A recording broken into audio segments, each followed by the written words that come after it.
Bonjour à tous, donc je vous retrouve dans cette première vidéo pour vous parler des palettes de chez Zoeva. Donc la première ce sera la Smoky, puis je vais essayer de vous faire des swatchs pour les 6 autres que j'ai, oui c'est ça, 6 autres. Donc je vous prie de m'excuser si la luminosité devient absolument horrible ou si le son de ma voix est pas terrible non plus. C'est ma première vidéo, j'essaye de faire au mieux. Donc comme je vous le disais, je vais vous présenter les palettes de chez Zoeva parce que quand j'ai voulu en acheter, j'ai pas réussi à trouver de swatch, enfin de vidéos qui proposaient des swatchs on va dire assez potables pour voir à peu près la texture ou la pigmentation des fards. Donc si jamais ça peut aider certaines d'entre vous à se décider à les acheter et puis même partager ça avec des passionnés de cosmétiques comme moi, ça me fait plaisir. Donc les palettes de chez Zoeva, elles se présentent toujours sous ce petit format rectangulaire. Il y a 10 fards à l'intérieur, donc c'est toujours une petite pochette on va dire en cartonné, mais enfin c'est solide quand même, c'est pas non plus du carton de mauvaise qualité on va dire. Donc on va commencer par la Smoky. Donc à chaque fois ils ont des espèces de thèmes qui vont avec le nom de leur palette. Donc la Smoky on voit l'esprit un peu noir, gris, foncé quoi. Hop, quand on l'ouvre on a toujours une espèce de petite phrase, une phrase aussi qui représente la palette. Donc là c'est I can resist anything except temptation. Donc moi je trouve que ça fait un petit packaging sympa pour une palette. Puis il y a toujours aussi une petite feuille en plastique pour protéger vos fards à l'intérieur. Donc elle se présente comme ça, comme je vous le disais, 10 fards. Donc là la majorité sont mat, on doit avoir que ces deux là qui sont irisés. Donc on va commencer les swatchs. Donc la première c'est Relieve the Moon, donc on voit que c'est une espèce de beige, donc mat on a dit. Et hop, avec des sous-tons quand même blanc-jaune je dirais. Hop, ça je suis sur la main, je vais vous montrer ça à la fin.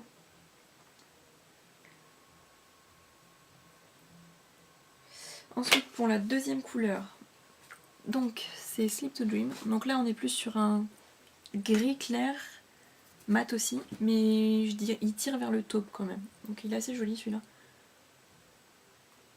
Hop. Je vous ai pas montré ce que ça donnait. J'espère que l'autofocus se fera, sinon je suis désolée.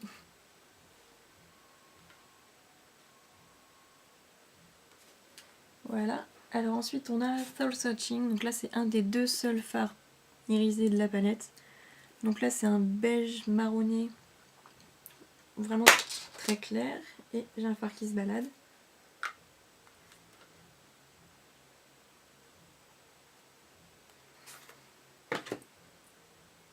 Hop, donc là c'est pas non plus le super moyen de faire des swatchs, je vous montrerai ma main à la fin. Ensuite donc la couleur Sweet Smell, donc là c'est une espèce de marron mat encore une fois, donc là il paraît super foncé, mais en fait c'est une super couleur pour faire le creux de paupière avec un pinceau estompeur. Vous le verrez mieux sur ma main, hop il donne directement ça. C'est tout de suite plus potable que, que ce qu'il y avait sur mon doigt.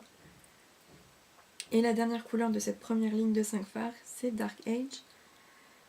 Et donc c'est un vert kaki pailleté, le deuxième fard pailleté de la palette et le dernier. Alors, pour revenir, donc le premier fard qu'on a là c'est Relieve the Moon. Ensuite on passe à Sleep to Dream, Soul Searching, Sweet Smell et pour terminer Dark Age. Donc ça c'est la toute première ligne de la palette on va dire. Et beaucoup de mat et deux seuls irisés de la palette sont sur cette ligne. Ensuite, on passe à la ligne en dessous. Donc on commence par Dust and Memories. Donc là c'est un vieux rose absolument sublime. Enfin, là vous le verrez pas bien pareil, vous allez mieux le voir quand je vais le swatcher sur ma main. Mais on voit pas, enfin personnellement j'ai pas vu beaucoup de couleurs comme celle-là. Vraiment vieux rose dans des make-up, ça fait absolument dingue. Ensuite, pour aller avec, on a le Smoky Wishes. Alors celui-là, pareil, est un peu particulier. Donc il paraît très foncé encore une fois.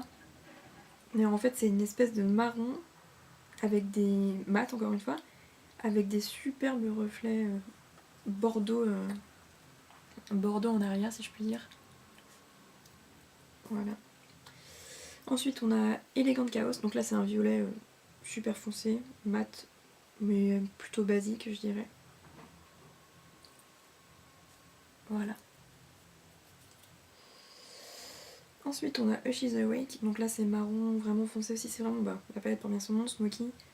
Il y a vraiment des couleurs foncées sur la deuxième ligne pour faire des smoky quoi. Donc là Hush is Awake on peut comparer par rapport à celui-là. On voit bien que là il a des reflets quand même bien bordeaux. Et celui-là est totalement mat et marron bien foncé. Et enfin la dernière couleur qui ne serait pas une palette de smoky sans noir. Donc c'est Real Light. Donc là il paraît quand même super bien pigmenté, mais au final c'est peut-être la seule couleur qui me déçoit un peu plus dans la palette, mais bon, bien travaillée, elle passe quand même très très bien. Donc il faut quand même plusieurs couches pour avoir une bonne intensité de noir. Hop, voilà. Donc au final c'est une palette qui coûte 17,50 €, donc 10 couleurs. Je trouve qu'elles ont quand même un très bon rapport qualité-prix. Enfin, pour moi ils sont bien assez pigmentés, avec un super... avec une base ça tient très bien. Elles sont parfaites à ce niveau-là, et comparé à une Naked qu'on peut payer 50 €, je pense que pour des budgets un peu plus restreints, celles-ci sont franchement parfaites. Donc je vous remercie d'avoir regardé cette vidéo, puis à une prochaine fois pour une nouvelle palette.